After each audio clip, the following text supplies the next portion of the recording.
We had finally arrived at the notorious Killakee house, said to be one of the most haunted houses in all of Ireland.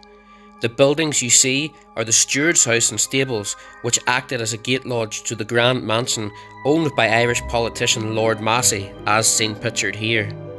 The mansion has long since been abandoned, and all that is left in Massey Woods are some ruins. The house has been central to some really dark occurrences. There have been murders, occult activities carried out by members of the Hellfire Club, and numerous reports of high-level poltergeist activity at the property over the years.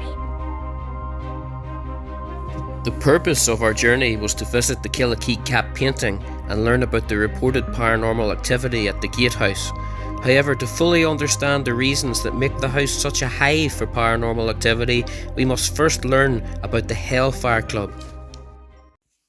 The steward's house sits at the bottom of Montpelier Hill. At the top of this hill lies the stone ruins of the Hellfire Club. Despite the lush woodlands and spectacular view of Dublin, making this a popular spot for hikers and walkers, the history of the location is quite the opposite. It is dark, gruesome, and macabre. We began the steep walk up Montpelier Hill to visit the ruins of the Hellfire Club. So unfit and out of breath. The area you see here was the site of a cairn, an ancient burial ground. However, Irish Speaker of the Commons William Connolly had other ideas for the land when he decided to make it the home of his new hunting lodge dating back to 1725. Using stones from the cairn, Connolly constructed the Hellfire Club. Soon after the lodge roof blew off, it was believed to be the work of the devil, or retribution for disturbing the ancient burial site. The club became a hangout for Ireland's secretive high society and elite. It is said that their deeds were among the most depraved imaginable. Fueled by alcohol, orgies, murder, sacrifice, and occult rituals, there is no doubt that such a dark history has made this area a paranormal hotspot. It was also said that members of the Hellfire Club brutally tortured to death a dwarf. A dwarf's remains were later found back in the 70s in the bell tower of Killakee House.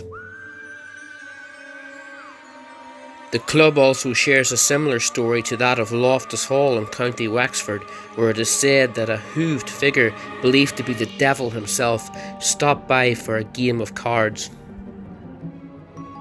It is this next piece of lore which brings together the connection between the Hellfire Club and the Black Cat of Killakee. There are two stories regarding black cats and their connection to the Hellfire Club. Some say members doused black cats in whiskey and set them ablaze as some form of twisted entertainment. Others say that a seat was always reserved at the table of the Hellfire Club for a black cat who would become a host for their dark master from another realm. It is said that a priest once visited the club inquiring on the disappearance of a local man. When he arrived, he was shocked to find a large black cat sat at the head of the banquet table, surrounded by the club's members. The priest suspected that this was no mere cat, so he began to exorcise it. The cat howled out in pain and took off across the table, knocking over candles and causing the club to burn down. It is said that the club used the steward house for the remainder of their time together, where they continued their dark and ghastly deeds. So, with that brief knowledge of the Hellfire Club, let's make our way back down the hill to the Killakee house, where we will now go inside to meet the Black Cat of Killakee. For a more detailed history of Killakee House and the Hellfire Club, please check out my friend Courtney's video over on her page Shit Tourist for more information. In the meantime, if you could do that thing that people do on social media, like, share, comment, block, report, whatever it is, do it now!